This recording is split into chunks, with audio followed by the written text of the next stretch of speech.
Hello and welcome to hobby vlog number 163. Now it's actually Wednesday morning, just before I start work as I stand recording this, because tomorrow I go away for a few days to go and see family in the UK, taking Rosie with me, really looking forward to it. But that obviously does mean that this week has been a half week of hobbying and I'm having to record this early so that I don't miss my Sunday slot. But it's been a good week. It's been a really productive week. I probably got more done in the first half of this week than I did in the previous 3 weeks when I was feeling so lacking in motivation. That does just show that the desire to just get up and do a little bit as I go, which is what really keeps me going, just doing a small amount regularly, is my jam. That's really come back to me, whereas before I'd sit there and think, well, I can't be bothered, and not do it, and then I get nothing done all week. So yeah, it's been a good week. I've started a new project, working on a small project. I really hope you enjoy it. Let me know what you think in the comments below. I love hearing from you. Don't be shy. Do say hello. Do leave any comments, positive or negative. They're all welcomed. And thank you very much for watching. And I'll see you again at the end. Right, what are we doing, Rosie? Flocking. Flocking, yes. So put it down low. Sat on top of my bin, actually. And this is so that Rosie can reach the back, because when it's up on the bench it's just a little bit too high even with her step. So we've got the flock again, and what I'm going to do, I'm going to do the glue, and Rosie is going to do, there's the flock, Rosie is going to do the flocking. So first of all, what we'll do is we'll paint a load of glue on the back, so don't rub it too much, otherwise it might come off. We haven't sealed this yet. Yeah, we need to put more glue over everything. Once this is dried, we need to put more glue over everything. That's how it works. So I'll do a little bit here, and then what you want me to do is take handfuls of the flock and throw it on top. I'll pass it to you now. Throw it on top. No, I like to. No, I'll get it for you. There we are. Right, get the flock and throw it onto where it's white, where the white paint is. Yep.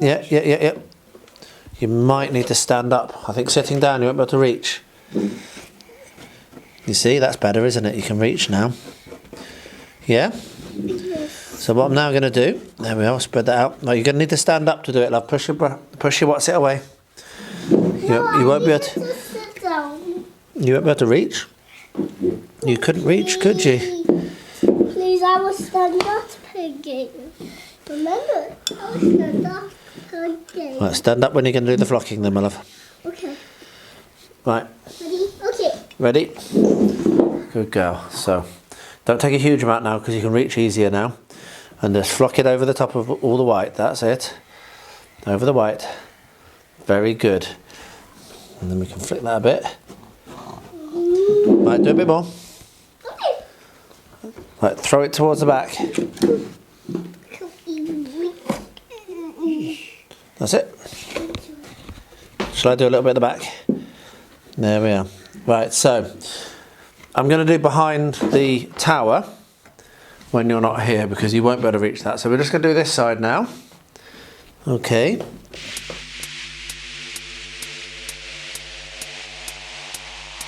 There we are. That's a load of glue. Right, move this out of the way. Here's the flock. Now put your flock on the white over this side now. That's it. Scatter it all around. Very good. A little bit more. That's it, very good. A little bit more, just keep going. Let's cover all that glue. Very good. That was a very good one. There we are, done. So I'll do the last little bit, which is behind the tower. But other than that, our flocking's done. So we'll wait for that to dry, and then the next step will be to seal it, and we can do that together as well, okay? You gonna wave goodbye? Bye. Goodbye. So I picked my base for the eagle, Queen of the Eagle, and I've worked out what I'm going to do on it as well. So what I'm going to do is I'm going to make a twisted wire tree, which is going to be positioned off centre over here, and I'm going to make use of air dry clay to do the trunk and to sculpt it, which I'm quite excited about. And it's going to come up here, it's going to have a branch going across here, and the eagle will be sitting in the branch. So that's the plan. I hope I can pull it off, but that's the idea. So I'm going to start onto the wire twisting. It's mostly going to be clay. I might make use of some modelling compound, I'm not sure. but I don't have oodles and oodles of wires actually. Now I'm looking, I'm going to need to order some more. But I don't have oodles and oodles of wires to start on this. But as you can see, I do have some. So I'll quickly show you the technique I use, and then I'll do most of it off camera because it's going to be a little bit annoying to do it on here. That should be, I might need a few more of them. Tell you what, give me 1 second, I will gather together all the wires I need, because I started this a little bit unprepared, and then I'll show you how I go for the twisting. So here we are. I had a huge sneeze as well to do, which is another reason I wanted to get off that clip. So what I normally do is I'll take a bunch, and hopefully this is not too much, but I'll just start twisting around the base with a couple, like so, to kind of hold the whole thing together. Because of course what I'm going to need to do is twist out some, that wasn't very well done, twist out some root systems. So if I pull some of these to one side, as you can see here, get a few twisted out to the side, and I can start doing my first root. And as I said, I won't do most of this on camera because it's a bit fiddly to hold it out down here. That'd be better for me if I wasn't having to worry about being in shot. But you are literally just twisting the wire like so. And for root systems, what you're looking at doing is ending up with a nice flat base which can then sit on the piece and give it some support. What I then do, so I'll do the root system, I'll finish that off later. What I then do is to start on the trunk, you start twisting around like this to build your trunk up, and I mean normally I'm not doing one quite this thick, this is quite a large tree. I'll then continue round, so I'll find one that comes up and will allow me to continue the twist. You can then get some pliers on that one to press the final sticky out end bit in, but that's not the end of the world. This wants to be quite a thick tree, which is why I'm making it so bulky. I don't normally make it this bulky, but anyway, you're going to go up until you get to where you want your first branch to be, and because this is going to be a stub of a tree, it's not going to be a full tree. It's actually also going to be quite a tall initial trunk, and I'll do the flare and all that stuff with the air dry clay. So I think I'm going to get another twist going here, keep going, and each of these twists is going to be basically making the whole thing more structural and less likely to come to pieces. So once you've got your height, and if we look at that, that's about the height I want it to be. I don't want it to be too massive. What we're going to do is we're going to split these down like that. So that's going to be the main trunk, and that's going to be the branch which the eagle will be sitting on. And of course this can be bent, so it's got a bent trunk going at the base, and that gives us a little bit more space for wingspan. So what I'll then do is I'll then start winding around this one, like so. And it's as simple as that. So obviously this isn't a full tree, so you can extrapolate this technique to make normal wire round trees. And I see people that do it with drills to make it faster, but it doesn't take too long, even by hand like this. And because I'm going to be doing the making sure I have a lot of clay on there, I'm not actually too worried at the moment. Also, normally I put these a lot closer together if I was doing a normal wire round tree, because I want to use air dry clay. I don't need to worry about that so much. And I'm actually going to pull a little stubby kind of branch off here, just because trees don't normally have lots of like straight whatsits, and as you can see, we can make that quite nice. There we are. And I'll probably trim those off, and then I'll continue my main branch along like that. till I've basically wrapped the wire all the way around right to the very end. So it's going to sit roughly there, and that's going to look perfect, I think. Good.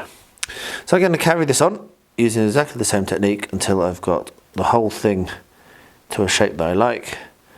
And what I'll do is I'll bring you back when I get to the next stage, which is going to be putting on the air dry clay. So yeah, pretty excited about this.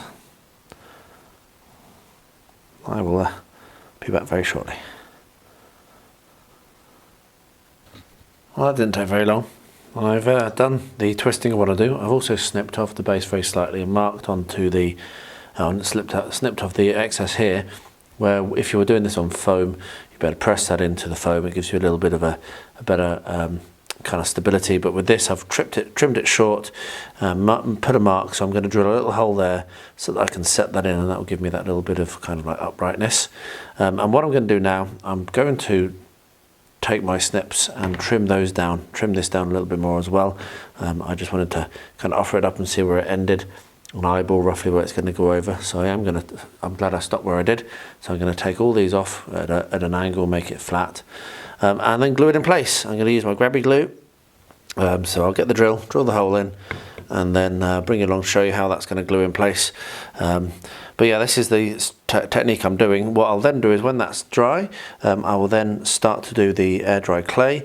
I'll be trying to get as little as possible on this, so I'm probably going to have to mask most of the wood just because my hands will get dirty, though I have got the handle, which is going to help, but I'm probably going to mask most of the wood as well, and then I'll build up the air dry clay over the top of the rest of all of this. It's going to have to be done in one go. I'm not very confident about joining two sections of air dry clay. I think you need to wet it or something, so maybe I'll try that anyway, but I'm probably not going to be able to get that done today. I'll probably have to leave this to completely set with the grabby glue before I can move on.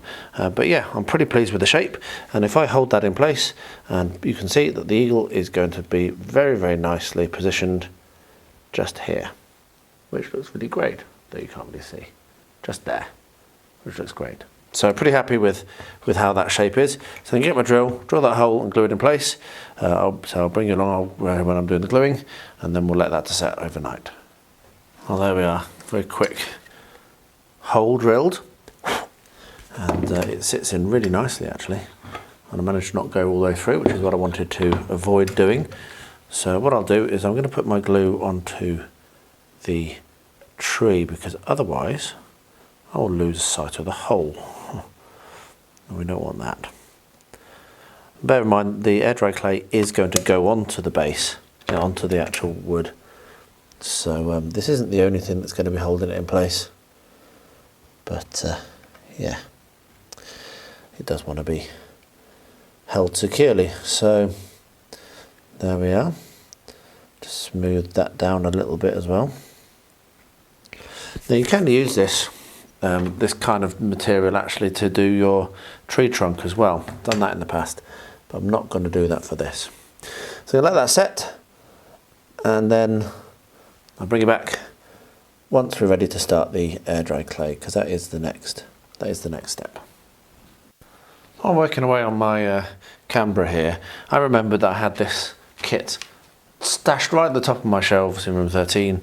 I basically meant to use for all of my model plane building, and I'd forgotten about. So what I'm going to do is I'm going to put it together, show you what it's all about, and see how well it works. So this is the EBMA Hobbycraft, and it is the aircraft stand. Now I'm a big fan of EBMA stuff. I have several of these, which are their glue stands or bottle stands. I use them to have, I've got this one that I use for my Tamiya Extra Thin. I've got one downstairs that I use for my washes from Games Workshop, and I actually have another one here, new in bag, because yeah, you know what I'm like. And they're really good, they're really, really well built, they're really well designed, really well imagined, and I recommend them highly. So ebma.co.uk to go and check them out, and I'm in no way sponsored.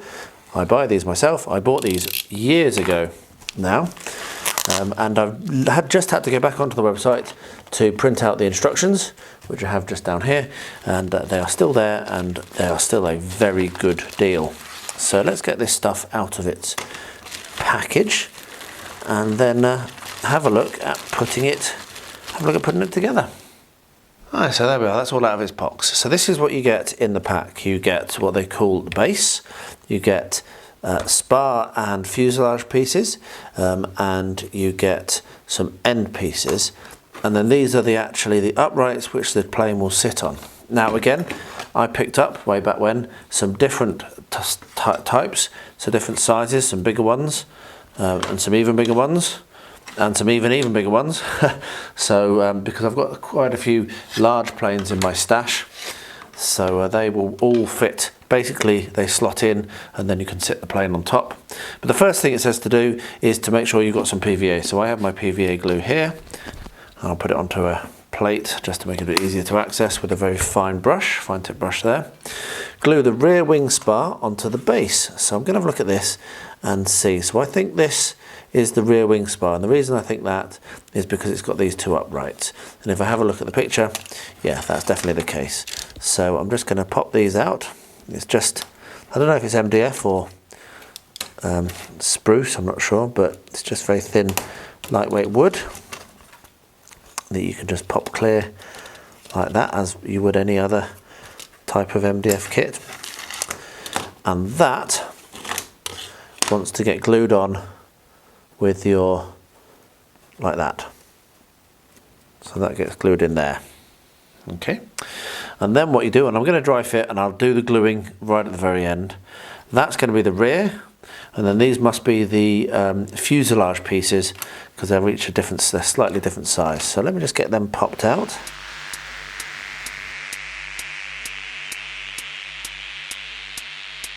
Right, so there we are, we've got those. And it does actually say that this will need to be leant back a little bit to slot them in, which is absolutely the case. So you can see that once again we're having the little tabs go down into the base like so, and we're going to be able to glue that there. And then the final thing that you do is you get the back, which I'll pop out now, and that gets glued at the back here. So there we are. Make sure that the nice EBMA logo is at the back. I like that because it reminds me who I bought it from, so if someone asks me I can say it's from there. So the next thing, the final step to do, is you take these, and these gets glued on the end. So we'll pop those out. It's nice thick wood. I don't think it's MDF, I think it's, yeah, it's a spruce, whatever it's called, multi-layered, yeah. MDF being slightly nasty if you are sanding it. So once again, that will slide in like so. There we are, and that will slide into that bottom slot like that, and that will slide into that bottom slot like that, and that is the assembly, or how it was supposed to go together. Okay, so what I'm going to do now is I'm going to get the glue, going to stick them all down, and then I will show what it looks like when the plane is on it. So yeah, I'll bring you back when it's all dry, but I'll quickly show you how I glue things. I use the fine brush. You don't want to put too much glue on, you don't need too much glue really. Just feed it along the edge like this, and then again, I probably suggest that this kit is built all at once, because you do need to kind of flex it a little bit and reseat it a little bit to get things to fit. So don't be too much. Don't let this piece dry before you start the next piece, because otherwise, leaning it back and getting that to slot in is not going to be very easy. So that's probably the thing that I would say the most. And you will want to be applying your glue to that tab as well, just so that you get a good join there, so it's not going to fall over or come apart. So with that said, I will get the rest of this done, and I'll bring you back when I'm ready to put a plane on it, which will be not very long for you, not very long even for me, but slightly longer for me. We were watching The Hobbit, right at the end of it actually, as a part of our Christmas routine, and that has made me want to build these. Now I've had these in my box for a very, very long time, many, many years in my Mountain of Opportunity, and yeah, I'm going to make them. I also have Elrond, the new model, coming. It's on its way. Hopefully it'll be here before Christmas, but I'm not sure if it will. So what I figured I'd do is make a start on the Knights of Rivendell, and then once Elrond arrives, I will then make a start on him, and hopefully I'll be able to have a very small warband. Just no real reason to play them, but a very small warband of cool looking Knights of Rivendell and Elrond. I do have other elves. I've not really done much in terms of making elves before, to be honest, so this is going to be good fun. But I do have a couple more. I've got Elladan and Elrohir and a few others that I can make. So yeah, so I'm going to have a quick look through the sprue, have a look through the instructions, and then when I've worked out what I'm doing, I will come back and we'll make them together. So yeah, pretty excited about this.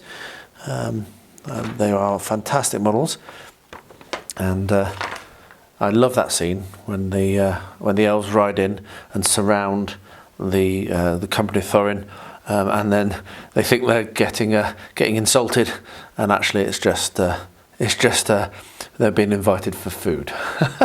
It's just such a beautiful moment. Anyway, I'll have a look at this now and I'll bring you back when I'm about to start assembling. So I've managed to get my bust for the bust of the month done very early this month. It's the 12th of December right now, and yeah, really pleased to have done that, because what it means is there's actually a chance I might be able to get the full display put together before the end of the year, which I didn't think I was going to do, what with how slowly I painted up the bust last month. But I've just really enjoyed painting this. It's been a really fun one. It's obviously from a different sculptor and a slightly different style of sculpt, but yeah, really cool. So yeah, I will now gather together all the busts, put them in a row, make them into a little display, and I'll bring you along for that also.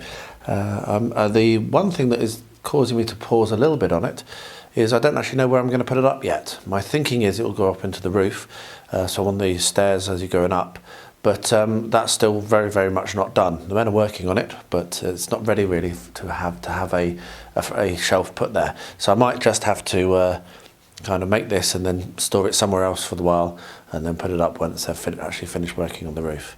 But anyway, that's the challenge done. I've managed it, 12 busts in 12 months, and I'm looking forward to starting next year. And let me just give you a little bit of a quick sneaky peeky. You can see that we have a big pile of unprimed 3D prints just here, and that is what I'm going to be, well, that's not all of it actually, that is some of what I'll be trying to paint up over 2023. So I hope that you'll join me for that as well, that fun challenge, and maybe even get involved yourself. So yeah, there's something. Why don't you get involved? Let me know in the comments below if you're going to, and I will. And maybe you can like comment your progress or tag me in Instagram or something like that. I use Bust a Month as the hashtag. So yeah, if you want to get involved in this, I'll probably stick with the same hashtag, even though these aren't busts, but they're the same from Printomancer. So yeah. Anyway, I'm rambling. Join me, please do, and I will get the actual display piece for this year's achievements, and I'll get that started and bring you along for that, and hopefully get that done by the end of the year also. As you can see, I put some clamps on this. You can never have too many clamps, and I've left it overnight to dry, so hopefully this is going to be nice and secure. So we'll just take all the clamps off. Yep, that's looking good. Now I might put some little feet on. I've got some little stickers I can put on with little felt feet, so I might do that just to give it a little bit less, to make it not quite so slidey. But the next thing I'm going to do is I'm going to pop out the actual supports for the planes, and then we're going to have a look and see what it looks like with my dad's plane on it. So yeah, I'm not sure how I'm going to store this at the moment. That's actually probably my biggest question right now, because I don't really want to get all of these little stands mixed up. Oh, actually, I've just noticed they actually have letters on them. So we've got WWWW and Fs. You've got some with Fs and some with Ws. So, oh, I think maybe, I'm not sure what that means. If anyone knows what that means, then let me know. I'm not sure why we've got one shorter one and 3 the same length either. This is going to be an interesting learning experience. So what they do is you clip them out and they slot down these slots, hopefully, yep, and then into the base. So if you look there, if I can get the light right, you can see that's slotted down. It's gone into the little kind of inner slot there to keep it very well secured. So what I'm going to do is I'm going to snip these out, and I'll bring you back when I've done that, when I finish doing that, and we'll have a look and see what it looks like with the camera sat on it. Well, I started to do that and I set these into the base and I realised that they're all different lengths, which is odd, but I think this, I don't know what's happened there, but I'm pretty sure this is the one that came in the pack. But anyway, so what I'm doing is I'm measuring now each of these, and I'm just going to write how many millimetre high they are just on the side like that. So I did it with a Sharpie and it's bled really badly, so now I've got my fine liner and that's a slightly better. So we do actually, okay, that's very odd. I've done that wrong. That's 20. There we are. Never mind. You don't get everything right all the time. So that's 20. So yeah, so what I'm doing is I'm measuring from that bit here, so where it actually is going to be above the base, or above that little kind of line there. That's where I'm measuring from. So how high above that? It's just going to mean that I'm going to be able to pull out the correct sizes from whatever storage device I come up with. So this is actually going to end up helping me. So if I let me point the camera down a little bit further so you can see exactly where I'm mending. And I think this is probably going to be something that you're going to want to do if you do buy this kit and these additional settings. You can see that there is 35mm. There we are. And that there is 45.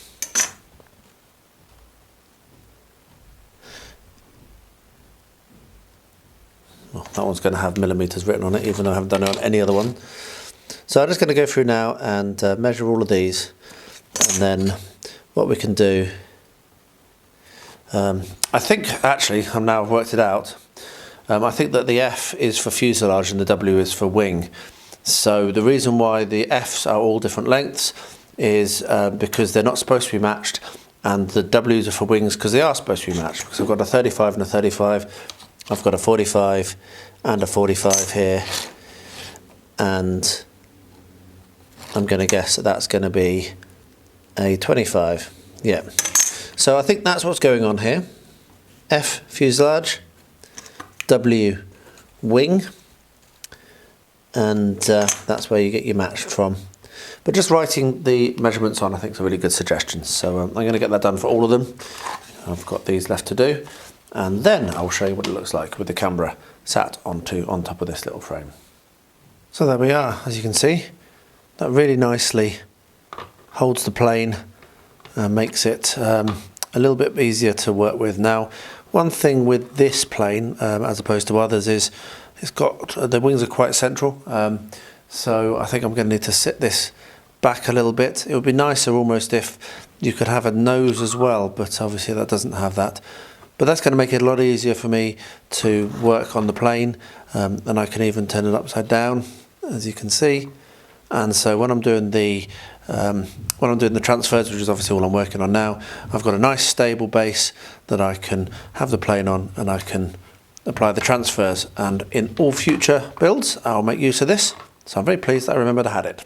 So there we are. Hopefully that's helpful, gives you maybe a little of an idea what this kit looks like. I've marked up all of the supports, as I've said, and actually because I've realised what W and F stands for, it's actually, now they're marked, it's actually going to be really easy to store. I just pop them all out the sprues and they can actually just get stuck into the uprights, and then they'll be really, really safe. They won't get lost, and I'll just have to pull them out when I come to use it and position the correct uprights where I want them. So I've even resolved my storage issues. So there we are, pretty happy with that. I will, yeah, cool. I'm going to make use of it now. So I've started to work on the little figures that are going to be going around the dinosaur park. This is from Langley Models, as you can see, and these are some kids on skateboards and roller skates, which I thought would be quite cool. I've got loads and loads of other figures, but these ones are unpainted, I didn't realise, so I'm now going to prime them and I'll paint them tonight hopefully, and that'll be that done. But I just super glued them to these tongue depressors. It gives me an easy way to hold them, and is perfectly stable enough for the painting process. So that's a cool little tip if you've not come across that before. Tongue depressors are a really good way of making very cheap painting handles. So yeah, I'm going to get those painted up now, and I will show you what they look like when they're going onto the piece probably. Right, and now I'm going to paint the lake. So I'm going to do that pretty simply using green and blue. Get myself a bit of water as well. Using green and blue just to kind of wet blend in to make it look a little bit deeper in the middle and a little bit shallower on the edges, which is something I've done over and over. So yes, I really enjoy this process. So what I'm going to do first, find the edges, paint the whole thing around green, and then I will build up with blue in the middle. Nice and simple. And I've just gone right over the edge there, but never mind, I'll cover that up in a minute with some more brown, because the lake actually does this, doesn't it? There we are. So now with a little bit of blue, you can kind of start blending in. And of course water isn't blue, really, but deeper water is. It does have that kind of, that look to it that you can see here. So yeah, it's a really, really quick process. And we have ourselves a little lake. There we are. Let's blend that in a bit better.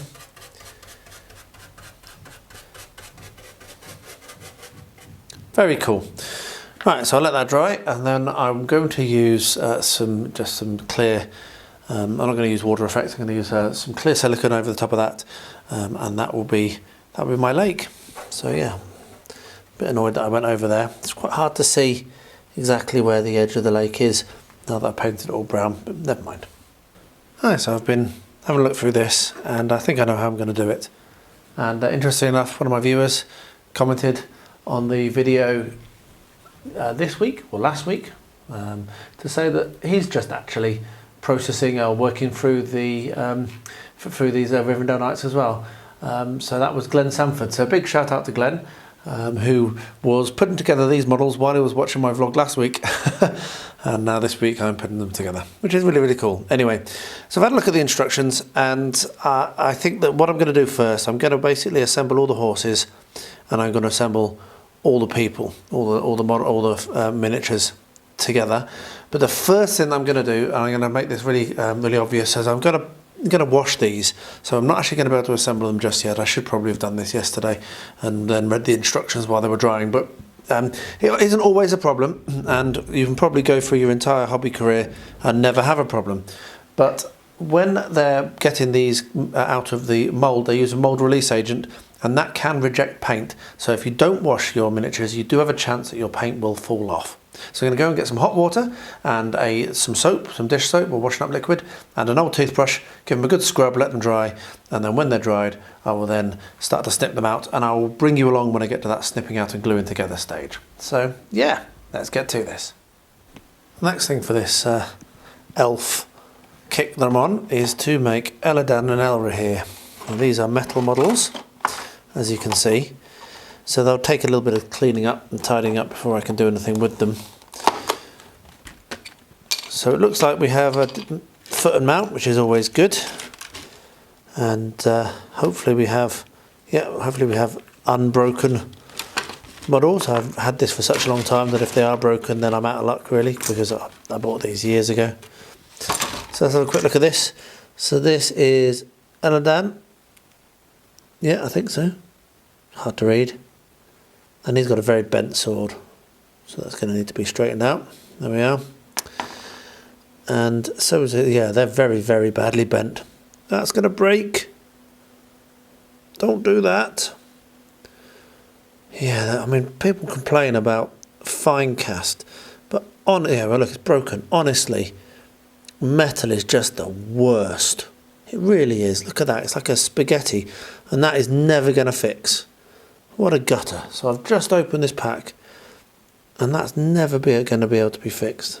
No idea how I'm going to fix that. I might have to do something a bit brutal on that. How annoying. I mean, look at this. Look at how spaghetti that is. What I probably should do is put it in some warm water before trying to unbend it. That has really gutted me. That is going to break every time you look at it. There's not enough of a contact point there to fix that, really. Right, I'm going to have to think about that. Well, that's really put a downer on me. Debbie Downer. So I'm going to put that in hot water before I straighten it so I don't break another one. And I'm going to wash them anyway. So I'm going to put them in boiling hot water with boiling hot soapy water again, same as with the plastic kits. Get them washed, try and straighten that out. Try and not be too unhappy about the fact that I've just broken one of them without even starting on it. Oh well, never mind. Life goes on. And yeah, then I'll get these assembled. I'll bring you along when I do that and then get them painted. Hopefully it won't take too long. Apart from the fact, as I say, that I've managed to snap the sword off. What a pain. I had another delivery yesterday, and this was a surprise because this is a Kickstarter that I supported that was supposed to arrive in January. So this is the rarest of rare things. It is a Kickstarter that arrived early. This is from Ragnarok Miniatures. You can go and see their website, ragnarokminiatures.co.uk, and basically it's a bunch of metal miniatures, which I will show you now. And yeah, pretty pleased at how quickly it arrived. That does not happen very often. So what we have is a bunch of wounded and dead people, and we have a bunch of not wounded people, mostly wounded. I think you can see. I think it'd be really cool as kind of like placeholders in games, and to put onto diorama bases. So that's why I backed it. It was a very reasonable price at the time. So that's what the figures are. What we also have is a bunch of helmets in this bag. I'll take them out of the bag. It's shining, isn't it? Just don't want to lose them, that's all. So I'll take one out. So we have a bunch of helmets here. They're pretty cool. Hopefully that showed up. Maybe I'll try and get some pictures, I'm not sure, but anyway, we can go onto the Kickstarter. Here we have some birds on the ground, and here we have some birds, flying birds, and here we have a bunch of shields and spears. So a really cool set of miniatures and bits, which will be used in the future on dioramas, as I've said. So yeah, they will go into the bits box. Right, so these are now been scrubbed in hot water and washed, and so what I'm going to do is, as I said before, I'm going to assemble all the horses. So we'll just snip those out of the sprue very carefully, which with the side snips is relatively easy to do. As long as you are careful, you can generally do this without causing any damage.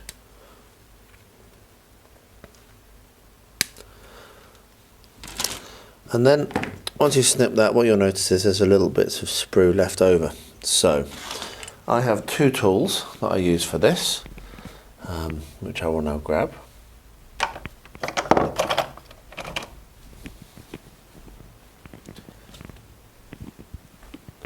Here we are, didn't have them quite to hand. So the first tool is just a normal knife. This is a Citadel hobby knife, which has just actually had a new blade put on it, so it should be very sharp. And you can just very, very carefully scrape away and get rid of that. I also have this, which is actually a mould line remover, which is slightly better. So if you can get one of these, it's a good idea. So it doesn't carve out the plastic quite as much. It gives you a little bit more control than a knife, as you can see. So what I'm going to need to do is clean this up so I don't have any leftover bits of sprue, which would look odd on the model when it's finished. And once I've finished doing this, I will bring you along and we'll do the gluing. So yeah, cool. Games Workshop kits are very, very good. They're very nicely put together. So I'll get that done. I'll get all of the horses cut out and I'll bring you back when I'm starting to glue, as I just said. Right then, so I've cleaned up a fair few of these now. I'm going to start gluing them together. And I'm going to make use of my Tamiya Extra Thin plastic cement. And what we'll do, I don't always use this, but I'm going to try again. So what we'll do is just run the bead around the edge, like so. And then press them together. And that should give a really good drawing. So really quick, I'm going to get that done for all of the horses. When I start to do the actual riders, I'll bring you back again. So what I've realised I need to do before I apply anything to the lake is to do the static grass work, because that will stick to the lake. Whatever I do, it will be annoying to me and look messy. So what I'm going to do is I'm going to get my classic batch number 1, which I'm very proud of having, from War World Scenics static grass applicator, and tangle it up in my cable for my microphone. And I'm just going to work along this and basically put a simple single covering of the spring 2mm static grass from Luke over the whole of this. So I'm not going to film all of it because it's going to be pretty much the same, but I'll film the first section and then I'll just work through the rest. So I don't want to put any at all on the paths, because I'm going to do those as gravel paths, potentially something like that anyway. So what I do is I use the official glue for this because it's the best stuff I've found. Just spread it around. Now where the dinosaurs are actually going to stand, I've been umming and ahhing about this a bit, as I do, and I've decided that what I'll actually do is just scrape this off. So I'm going to cover it over all of it. Then if I decide that I want to remove some, I can, but because I'm not quite yet ready for setting the dinosaurs in place, I don't want to make a decision now that I regret and not put enough grass in. So here we have the first section of that I want to do, like that. Let's get all the glue off the brush. So the static grass applicator is superb. I really like this, and I highly recommend, if you're looking at getting into doing static grass, I really do recommend the WW Scenic stuff. And Luke's static grass is also very, very good. So yeah, we'll pop the static grass into the hopper and then try not to tangle myself in my cable again. I have a little sewing pin I put into the clamp to make it a bit easier for me to get a connection for the circuit. So that's how I do that. And then what we do is you hold that in place and shake it over the top, and what you'll see is as you get the applicator near, it really will stand them up nicely, because it's a good bit of kit. And there we are, simple as that. And then, as is often the case, what you then want to do is shake the excess off, put it back in your pot and keep going. So it really is as simple as that. So I'm going to crack on with that, cover the whole thing with the grass, and then we'll be pretty much ready to place the dinosaurs, which are very nearly done. I actually have decided last minute to print 2 more. So I realised I don't have a T-Rex and I don't have an Ankylosaurus, and I really do need to have both of those. So they're going to be printing. I'm just warming the little kind of like tent I've got for my printer up right now, so they're going to be printing today. Hopefully they'll work. So yeah, so that's why I'm not ready for the whole thing yet. But I'll get the rest of this done with the grass. I might put some little reeds, use some taller grass, or maybe make some reeds. If I do that, I'll bring you along around the edge of the pond, and then we can put the water effect on the pond. But yeah, nice simple technique, and it's going to end up looking really good. And let's start on these figures now. The horses are now nicely glued together. So I've split these as actually 3 pairs of identical sprues, which is fine. So the first one to look at is this one in the middle. This one contains the corpse and then just 2 normal riders, another corpse, and 1 normal rider, not 2, both sides of each. And you can have the spear in a slightly different position, so that's cool. Then on this one, I believe this one is basically you've got the option to make either another normal rider or a banner bearer. So you could make 2 banner bearers with this, which is pretty cool, or you can make use of that to actually make a nice banner with one of the dismounts, which is probably what I will do. And on this one, you can make either another normal rider or the captain. So once again, same as before, what I'm going to do is snip these out. I'll glue them together. They look like they fit together really nicely. If we have a look on this side, we've got a little bit of a kind of a divot out and a divot in, so they'll line up really nicely. And the way that you do it is you put the 2 halves together, then you stick the chest piece and face in, and then you're going to pick which arm you want to put on. So what I'll do probably is with this one, I will take I'll snip these out and clean them up, and then I'll show you how they actually go together. So give me a minute or 2 here in real time and a second or 2 in your time, and yeah, I'll show you how you actually glue these together. Alright, so I have split these off of the sprue and clean them up, and you can see just how simple this is to put together, because well, when I drop it, it's simple when you're not trying to film. So you've got the little kind of like biscuit joint that is going to help you guide it all together, and all you need to do is line up the biscuit joint, and then as you can see, that then just folds nicely in and has no trouble at all. And then in front you've got the little face body bit that slots in. You can't really see that because this is bad lighting, but yeah, there we are. So that's how simple that is. I'm going to continue to make use of my Tamiya extra thin, and I'm going to glue that together, and I'm going to do the rest of them as well. I'll do this with 1 banner bearer and then with 1 captain, just because why wouldn't I? At the end of the day, if you say everyone's a rider, you can use a captain as a rider in a game, and I have actually accidentally gone and bought another box of these. So yeah, never to have too few miniatures me. So yeah, so I'm going to glue these together, get them all assembled, and then I'll show you what they look like when they're all done. I'll probably paint them separately from the horses, I think, but I haven't fully decided that. But I'm probably going to stick the horses to the bases so that I can prime everything and then get it all done all together. Anyway, let's get sticking. Well, I got these all assembled, and I did make a stupid mistake. So I didn't realise that the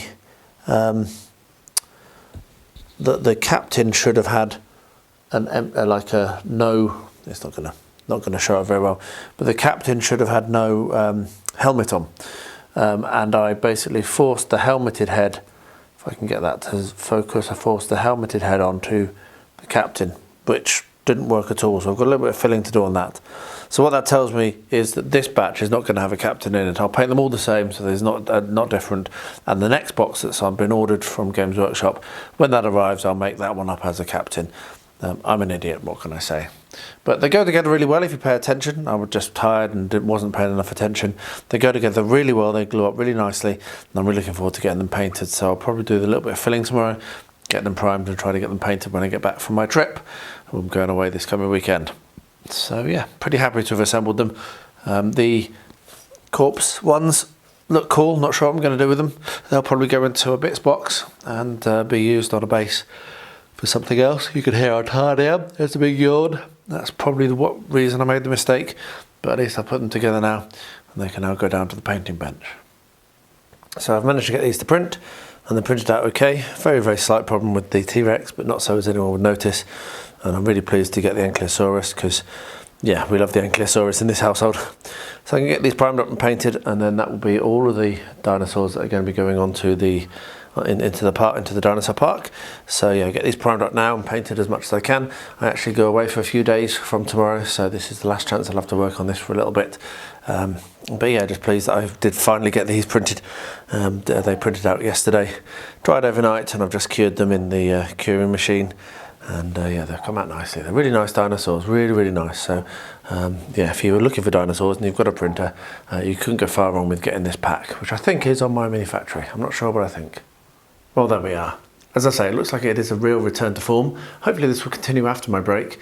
It's been really good, just as I said in the intro, to feel the urge to do 2 minutes here and 1 minute there, which really is how I really enjoy my hobby. Well, if you've made it this far as well, thank you so much. Really do appreciate all the views I get. And if you have not yet left a comment, please do drop one below. I just love reading them and love replying to them. So yeah, don't be shy. Do say hello. I'll wrap up by saying, as I always do at the moment, 10 months in now, can you believe it? Horrendous that this war is still going on. And if you or anyone you know is directly or indirectly linked and impacted by the war in Ukraine, then my thoughts do go out to you. And to everyone, please do stay healthy, stay safe, and stay well.